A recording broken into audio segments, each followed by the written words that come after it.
नमस्कार, जय हिंद दोस्तों। मैं हूं शैलेश और आप सभी का फिर से स्वागत है हमारे YouTube चैनल क्लासोमेनिया में।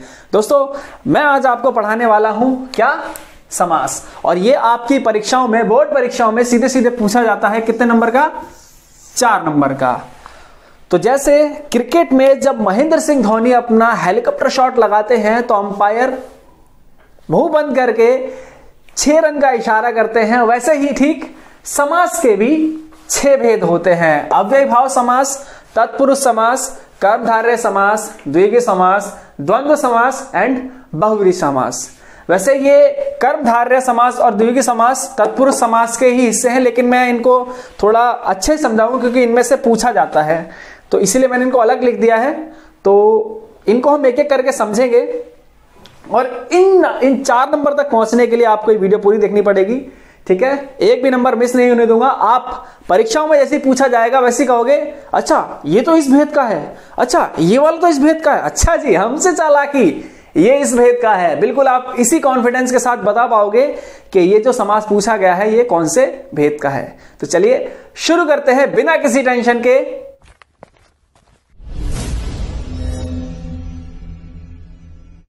तो दोस्तों, समास शुरू करने से पहले आप सबसे मेरी छोटी सी गुजारिश है कि अगर आप अनेक शब्दों के लिए एक शब्द, ये भी व्याकरण का एक हिस्सा है, अगर आप उसको पढ़ लेते हैं तो जो समास विग्रह का उसमें फॉर्मेट दिया होता है वो बहुत अच्छा होता है। अगर आपने वो सीख लिया, उसको देख लिया, उसका तरीका आपने पकड़ लिया तो आप समास के यूं विग्रह कर जाओगे, यूं आप उसको अलग यूं कर जाओगे, आप उसका अर्थ ही ऐसे ही समझ जाओगे।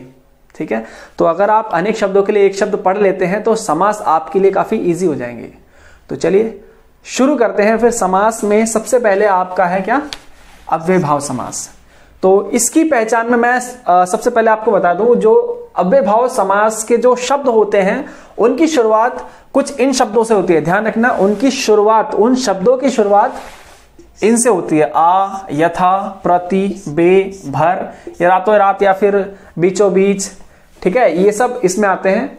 तो मैं दोबारा बता दूं, जो अव्ययीभाव के जो समास के शब्द होते हैं जो आपको दिए जाएंगे उनकी शुरुआत कुछ इन शब्दों से होगी। शुरुआत कुछ इन शब्दों से होगी। दोबारा रिपीट कर दिया मैंने।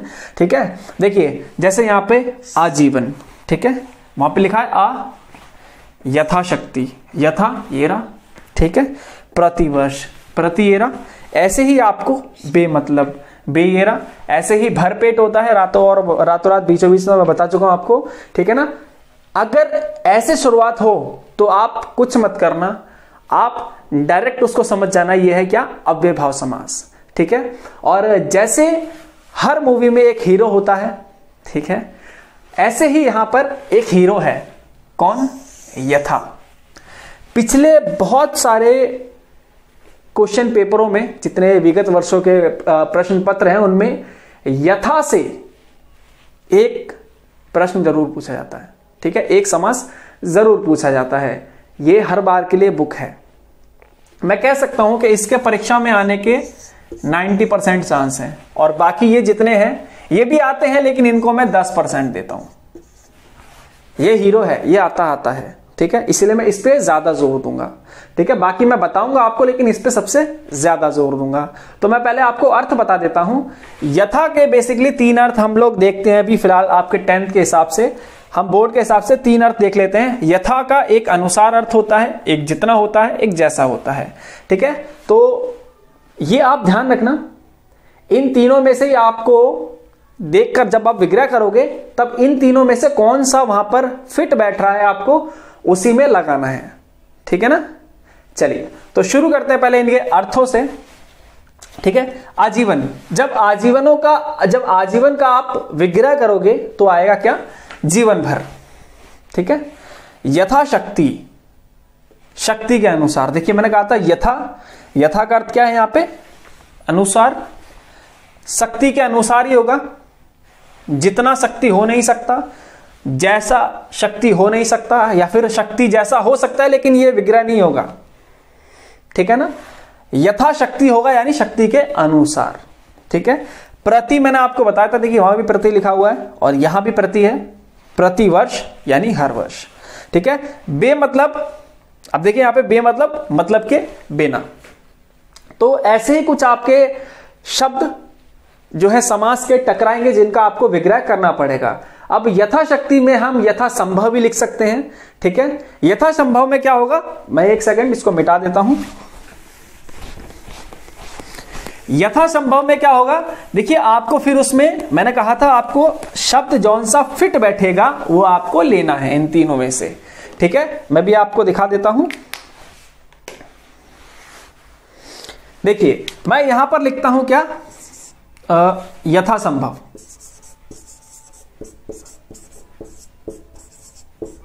यथासंभव अगर हम इसका विग्रह करेंगे तो यहां पर सीधे सीधे क्या दिखाई देगा हमें, जैसा संभव हो, ठीक है। अब यहां पर क्या है, इसका विग्रह होता है जैसा संभव हो। यहां पर हमने संभव हो अनुसार नहीं लिखा, अनुसार संभव नहीं लिखा, क्योंकि ये फिट नहीं बैठेगा, ठीक है।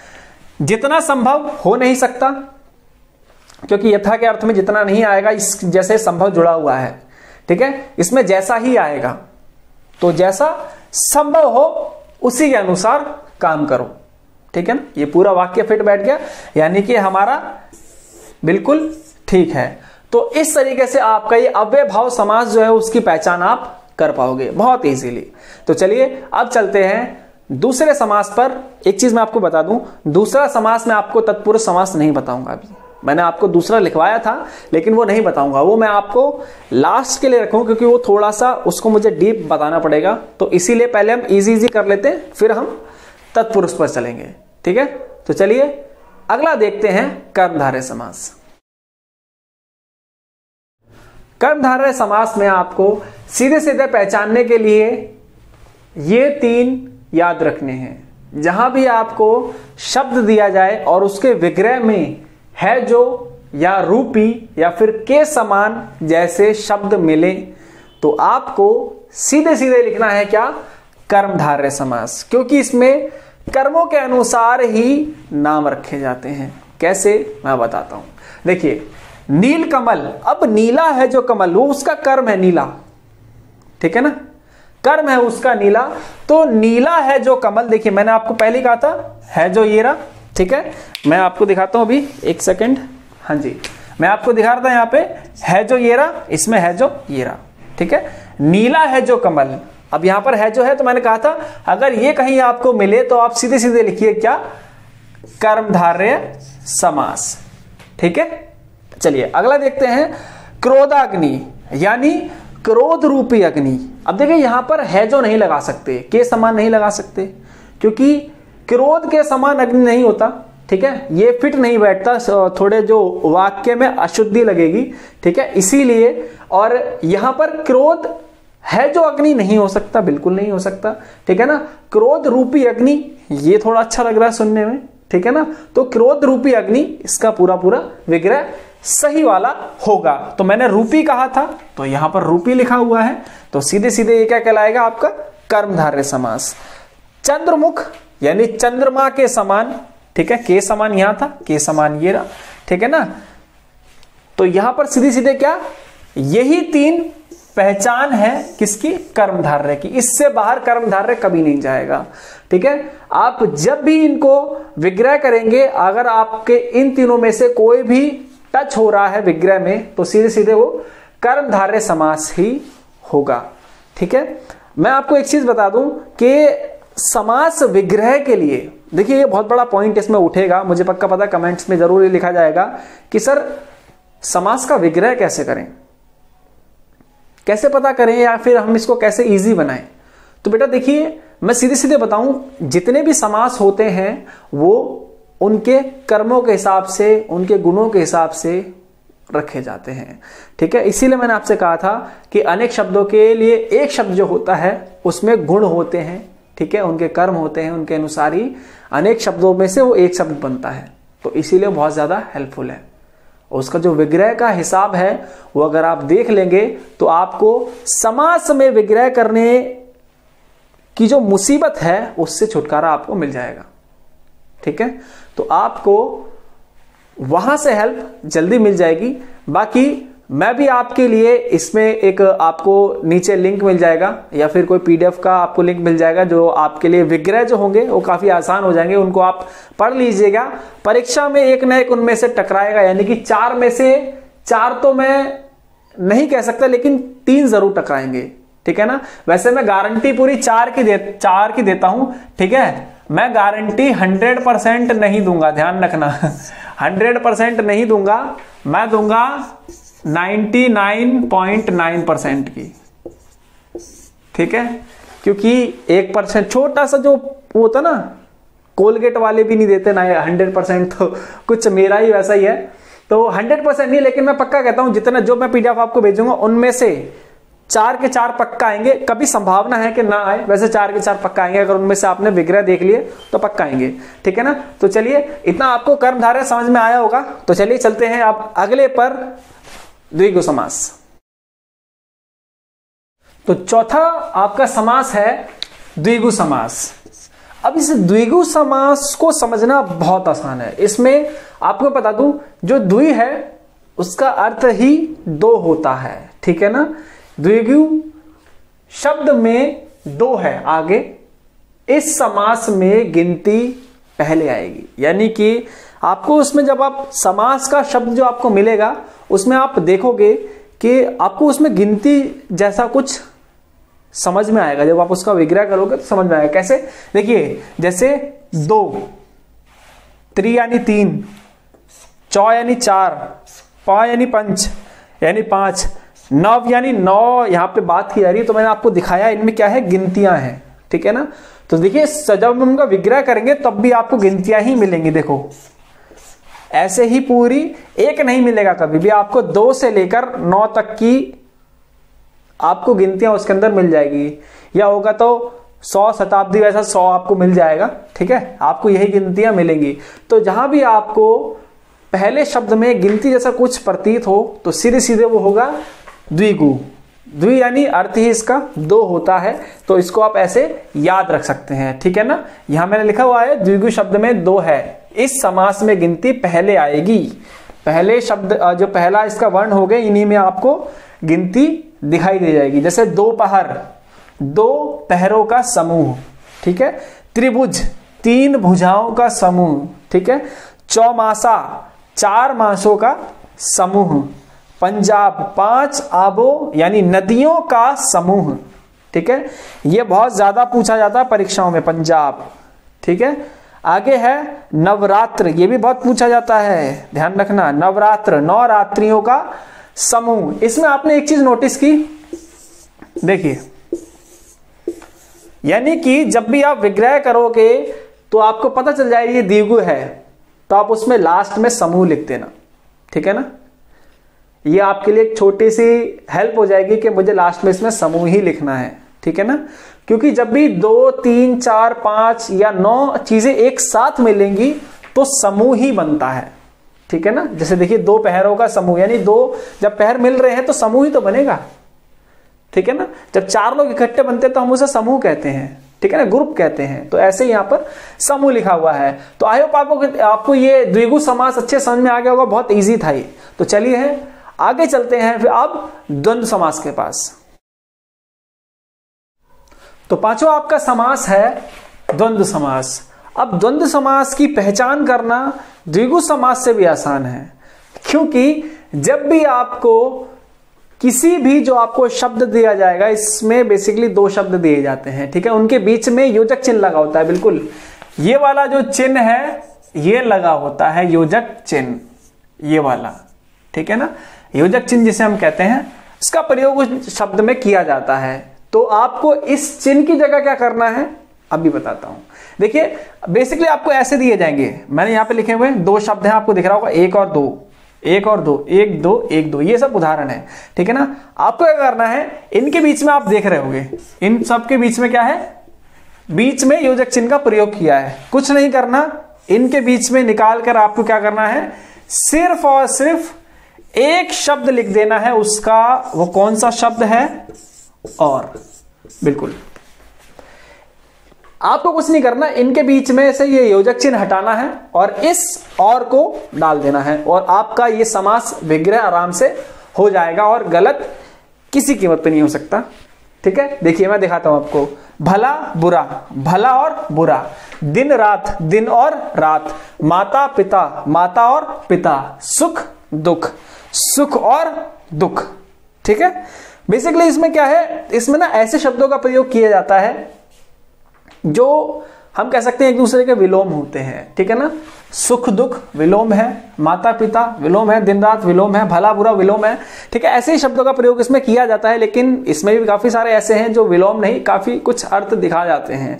ठीक है ना, तो बेसिकली आपको इनमें से ही कोई ना कोई शब्द जो देखने के लिए मिल जाएंगे।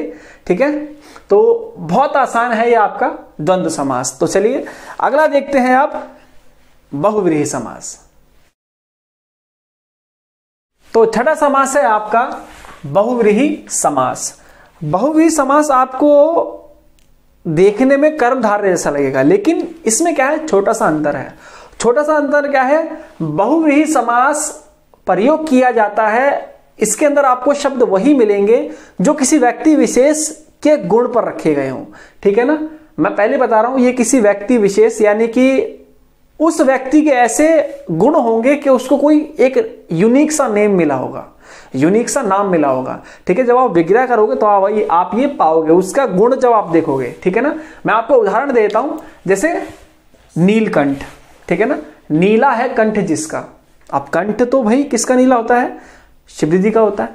ठीक है ना, हम उनको व्यक्ति विशेष मानते हैं। ठीक है, एक कहते हैं ना कि भगवान है। ठीक है ना, विशेष व्यक्ति है वो, शिव जी नाम लिखा हुआ है।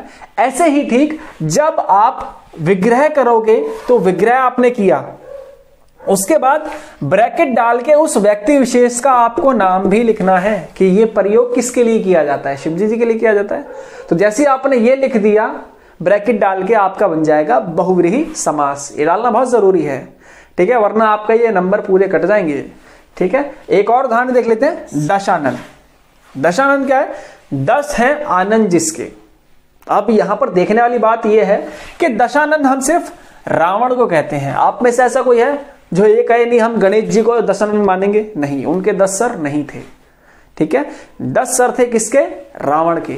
तो हम दशानंद, ये उसका गुण था, रावण का गुण था कि उसके 10 सर थे। ठीक है ना, मैंने आपको पहले कहा था गुणों के अनुसार ही बहुव्रीहि होता है।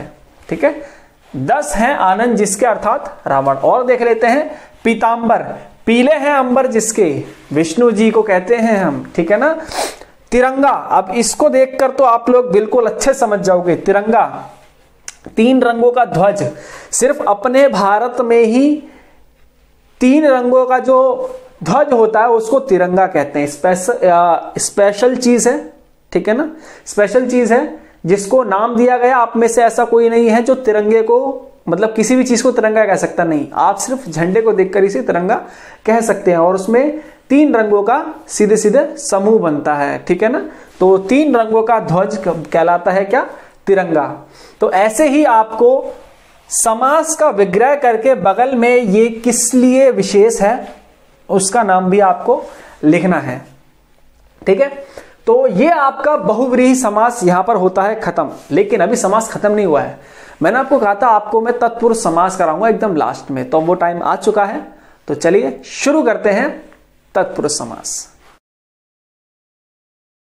हाँ जी दोस्तों, तो आपका आज का आखिरी समास है तत्पुरुष समास।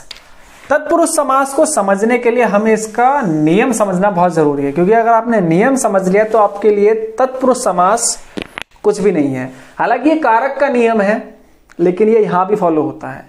कुछ चीजें हैं जो हट गई हैं। ठीक है, जैसे यहाँ पे कर्ता होता था, यहाँ पे संबोधन है, वो मैंने हटा दी क्योंकि उनका प्रयोग इसमें नहीं होता है। ठीक है, उसके अलावा एक और चीज है जिसका प्रयोग नहीं होता, वो मैं आपके सामने हटाऊंगा। वो क्या है, उससे पहले हम देख लेते हैं कि इसमें बेसिकली पहचान कैसे करनी है। ठीक है, ये नियम है, कर्ता वाला तो हट गया है। कर्म को करण से के द्वारा संप्रदान को के लिए अपदान से संबंध का की के नानीना अधिकरण में पर। यानी कि अगर आपको शब्द दिया गया और उसका विग्रह करने पर को आ रहा है तो सीधे सीधे आपका होगा कर्म तत्पुरुष। ठीक है, अगर से के द्वारा आ रहा है तो आपका होगा करण तत्पुरुष। ऐसे ही को के लिए आ रहा है, से आ रहा है, ठीक है, तो इनके ये सामने वाले ही होंगे। अगर में पर आ रहा है तो अधिकरण होगा, ठीक है। ऐसे आपको पहचान करनी है। इस नियम को आप लोग याद कर लेना और भूलो ना। इसीलिए जब आप एग्जाम हॉल में बैठो तो आप जो कॉपी पर रफ वर्क होता है ना, जब कॉपी पे लिखना शुरू कर दो तो आप एक इस नियम को लिख लेना साइड में, रफ कार्य वाली जगह पे आप इसको नियम को लिख लेना, ताकि गलती से भी गलती ना हो, ठीक है ना। क्योंकि एक एक नंबर आपके लिए 100 तक पहुंचने के लिए बहुत जरूरी है, ठीक है ना। तो इस नियम को आप लिख सकते हो। चलिए उदाहरण देख लेते हैं इनके, ताकि गलत ना हो आपका, ठीक है। स्वर्गगत, अब इसका जब हम विग्रह करेंगे तो स्वर्ग को गत, देखिए को है बीच में। अब को की पहचान के लिए ये आपके सामने को है, लेकिन अब आपका दिमाग थोड़ा सा चल रहा होगा कि सर को तो ये भी लिखा हुआ है। लेकिन मैं आपको बता दूं, यहां पर इस नियम में को की यहां पर कोई आवश्यकता नहीं है, ठीक है ना। मैंने कहा था एक चीज आपके सामने बिठाऊंगा, वो ये को था, ठीक है ना। सिर्फ और सिर्फ संप्रदान में के लिए ही प्रयोग होता है आपके 10th के बोर्ड में, ठीक है ना। समास के अंदर में अगर आपका संप्रदान में से कोई सा आएगा तो उसमें के लिए विग्रह पे लगेगा, ठीक है ना। को नहीं आएगा। को के आपके लिए सिर्फ एक ही है, वो कर्म होगा, ठीक है ना। कर्म के अनुसार ही यहां पर आपका ये कर्म तत्पुरुष होगा, ठीक है। अगला है रस भरी। अब यहां पर रस से भरी है, देखिए स है, से है, तो से किसमें लगा हुआ, से ये रहा, तो ये क्या हो जाएगा आपका करण तत्पुरुष, ठीक है ना। अब आप कहोगे सर जी से तो इसमें भी है, क्या आप इसे भी हटा दोगे? अब ये तो अकेला ही है, इसके आगे पीछे तो कोई भी नहीं है। तो मैं कहूंगा नहीं बेटा, मैं इसे नहीं हटाऊंगा। मैं वजह बताऊंगा। वजह यह है कि इसके अंदर आपको अलग होने का भाव नहीं मिलेगा, ठीक है ना। यानी कि आपको ऐसा नहीं दिखाई देगा, किसी भी एक शब्द को जब आप विग्रह करोगे तो आपको ऐसा प्रतीत नहीं होगा कि एक चीज दूसरी चीज से अलग हो रही है। कैसे, ये मैं आपको आगे समझाऊंगा। फिलहाल के लिए इतना सुन के रखना, नोट करके रखना, ठीक है, कि इसमें जो अलग होने का भाव आपको नहीं दिखाई देगा, जहां पर आपको से लगेगा इसमें, ठीक है ना। रस से भरी, इसमें अलग तो नहीं हो रहा, उल्टा रस से भर रही है, ठीक है ना। तो से का प्रयोग यहां पर हो रहा है, तो ये सीधे सीधे आपका हो जाएगा करण तत्पुरुष, ठीक है। अगला है देशभक्ति, देश के लिए भक्ति, ठीक है ना, क्योंकि देश के लिए भक्ति होती है, ठीक। अब के लिए ये रहा, तो ये क्या हो जाएगा संप्रदान तत्पुरुष, ठीक है। ऐसे ही धनहीन, धन से हीन, ये आ गया से, ठीक है। एक से ये रहा, मैंने कहा था आप नोट करके रखना, यहां पर चीजें आपस में मिल रही हैं। रस से भर रही है, कौन रस भरी, ठीक है। यहां पर क्या है, धन से हीन, ये अलग हो रहा है, धन से हीन, धन से हीन अलग हो रहा है, ठीक है ना। तो यहां पर क्या है, दूर होने की भावना है, यहां पर कुछ चीज दूर हो रही है, तो जहां पर दूर हो चीज वहां होगा आपका सीधे सीधे धन से हीन में आपका होगा क्या, सीधे सीधे अपादान तत्पुरुष, ठीक है। पहचान गए इतना। जहां पर अलग होने की भावना हो वो होगा आपका क्या, सीधे सीधे अपादान तत्पुरुष, ठीक है। अगला है उदाहरण देखिए, गंगा जल। अब गंगा का जल होता है, ठीक है। अब का कहां था, का था संबंध में, ठीक है, ये रहा, तो ये क्या कहलाएगा, संबंध तत्पुरुष।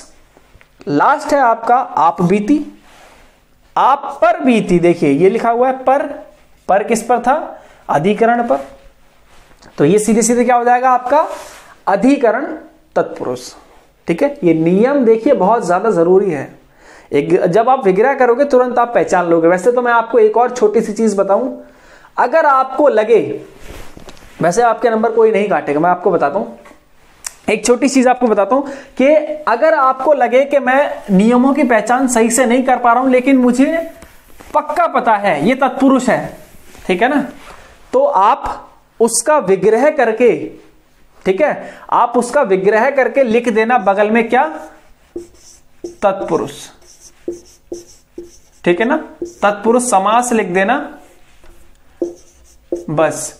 इसके अंदर की जरूरत नहीं है कि तत्पुरुष के अंदर जो हमने 6 बताए हैं नियम, उनमें से किस नियम में आ रहा है, कोई जरूरत नहीं इसके बताने की। अगर आपको आ रहा है, एग्जैक्ट आपको पता है, तो फिर बहुत बढ़िया, उसके लिए मेरी तरफ से आपको गुड। लेकिन नहीं पता है तो इससे भी काम चल जाएगा, कोई आपके नंबर नहीं काट पाएगा, ठीक है ना। चलिए, तो इतना होता है आपका ये समास खत्म। आई होप आपको वीडियो अच्छे से पसंद आई होगी और एग्जाम्पल आपको सारे समझ में आ गए होंगे। अगर कोई भी आपको व्याकरण के टॉपिक पर वीडियो चाहिए तो आप कमेंट सेक्शन में जरूर लिखिए, और वीडियो आपको कैसी लगी जरूर बताइएगा। और वीडियो को जाने से पहले, और अगर चैनल पे नए हो तो सब्सक्राइब जरूर कर देना, ठीक है। चलिए, मिलते हैं नेक्स्ट वीडियो में, तब तक के लिए जय हिंद।